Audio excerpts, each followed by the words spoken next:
राधे राधे दोस्तों, कैसे आप लोग। तो चलिए बात करते हैं आज की कुछ खबरों के बारे में। तो पहली अपडेट आ रही यूट्यूबर पूरव झा की तरफ से। तो आप बता दो संदीप पूरव झा यूट्यूब का दूसरा सबसे बड़ा कोलैब वीडियो लाने वाले हैं। जी हाँ, अभी हाल फिलहाल में उन्होंने एक पोस्ट शेयर किया जिसमें उन्होंने कैरी मिनाटी, आशीष चंचलानी, ओरी एंड और भी कई बड़े यूट्यूबर से फोटो शेयर किया है। और इस फोटो को शेयर करते हुए कैप्शन में ये लिखते हैं कि the bastard of YouTube, not cinema बस बकचोदी। तो आई थिंक कि उन्होंने बास्टर्ड ऑफ यूट्यूब लिखकर ये हिंट देने की कोशिश किया है कि जितने भी रोस्टर या फनी क्रिएटर है यूट्यूब पर, वो सबको वीडियो में लाने वाले हैं। तब देखना ये होगा कि पूरव झा का ये वीडियो कब रिलीज होता है। बाय द वे, क्या आप इंडिया की यूट्यूब हिस्ट्री में दूसरी बार सबसे बड़ा कोलैब देखने के लिए एक्साइटेड है या नहीं, कमेंट सेक्शन में बताएगा जरूर। तो यूट्यूबर्स की बात ही गई है तो आपको बता दूं संदीप कैरी मिनाटी ने एक famous UPSC teacher Vijayan Chauhan के साथ कोलैब किया और इस कोलैब में उन्होंने परप्लेक्सिटी एआई का प्रमोशन किया था। तो पहले आप उनका एक छोटा सा वीडियो क्लिप देखिए।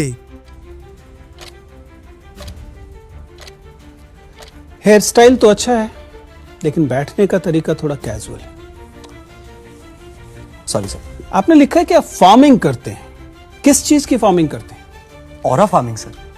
ऑरा फार्मिंग डिफाइन कीजिए। ऑरा खेती अर्थात जब व्यक्ति अपने तेज प्रभाव और आकर्षण को जानबूझकर पोषित करे। ओके। आपने लिखा है कि आपने मास्टर्स की हुई है राइज में। राइज नहीं सर, रिज।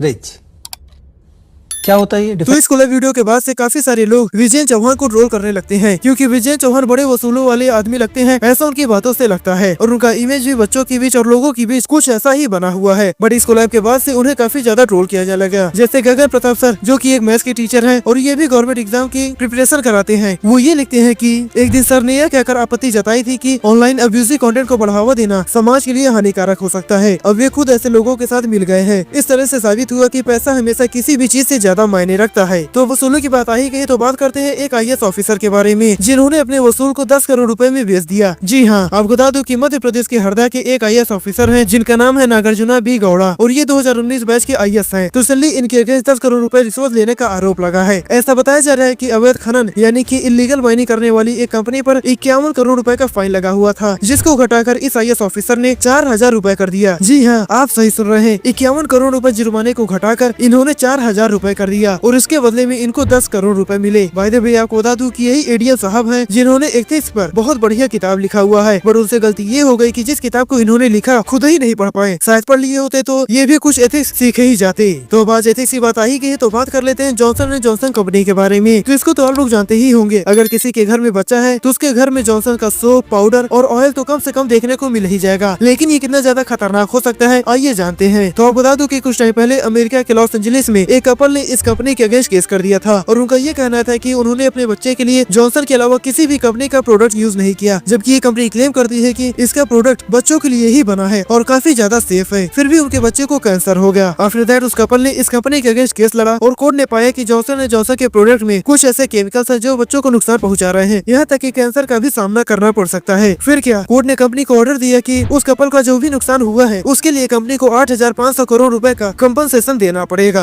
तो अगर आपके भी घर में बच्चे हैं तो ऐसे किसी भी प्रोडक्ट से दूर ही रहिए। और बात मेडिसिन की आई गई तो बता दूं कि कुछ मंथ पहले एमपी के कई सारे बच्चों की जान चली गई और वो क्यों, तो बस मात्र 1 कप सिरप यूज करने से। जी हाँ, ऐसा बताया जा रहा है कि रिसेंटली एक कप सिरप में 45% तक डाई इथिलीन ग्लाइकोल यूज किया गया था, जिसकी वजह से ये इंसिडेंट हुआ। तो ये जान लेते हैं कि ये डाई इथिलीन ग्लाइकोल क्या होता है। तो सिंपल शब्दों में कहूँ तो इसको कंज्यूम करना बहुत ही खतरनाक है। आप ऐसा समझिए कि ये केमिकल यूज किया जाता है पेंट में, मोटर ऑयल में और प्लास्टिक बनाने में। और इसका यूज ये होता है कि अगर कोई लिक्विड 0 डिग्री पर फ्रीज हो रहा है या फिर 100 डिग्री पर बॉईल हो रहा है तो ये केमिकल उसको रोकता है। इसलिए आपने देखा होगा कि मोटर ऑयल या फिर पेंट जितना भी गर्म कर लो वो जल्दी बॉईल नहीं होता या फिर ज्यादा ठंडी में फ्रीज भी नहीं होता। लेकिन बदकिस्मती से ये केमिकल यूज किया जा रहा था हमारे कफ सिरप में और आपको जानकर हैरानी होगी कि इसको 1% भी कंज्यूम करना जानलेवा हो सकता है, जबकि इसको कफ सिरप में 45% तक यूज किया गया था। तो इसके रिगार्डिंग मास्टर क्या बोलते हैं आप वीडियो क्लिप देखकर जान सकते हैं।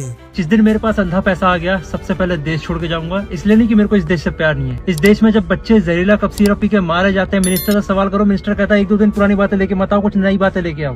कल की बात आप आज मत लाओ, आज की बात करो ना। अब जो दवाइयाँ हैं वो ऐसे तो बन नहीं जाती, उसके लिए बहुत सारी परमिशन लगते हैं, बहुत सारी टेस्टिंग होती है और ये सारी टेस्टिंग में पास कैसे हो गई जहरीली दवाई? जाहिर सी बात है पैसे खिला के पास किए गए। मतलब कुछ लोगों के चंद प्रॉफिट के लिए यहाँ पे 15-20 बच्चों की जान ले ली गई। किसी और देश में हुआ होता ना, अब तक वो कंपनी बंद हो जाती। But unfortunately we live in India, जहाँ पे आम लोगों की जान की कीमत कुछ भी नहीं है। तो इस वीडियो के लिए इतना ही। अगर वीडियो इन्फॉर्मेटिव लगी हो तो वीडियो को लाइक एंड चैनल सब्सक्राइब करके बेल नोटिफिकेशन ऑन कर लीजिएगा ऐसे ही डेली के न्यूज एंड अपडेट्स को जानने के लिए। तो फिर मिलेंगे नेक्स्ट वीडियो कुछ नई खबरों के साथ। तब तक के लिए सभी को राधे राधे और देखते रहिए हमारा चैनल चुगलखोर न्यूज।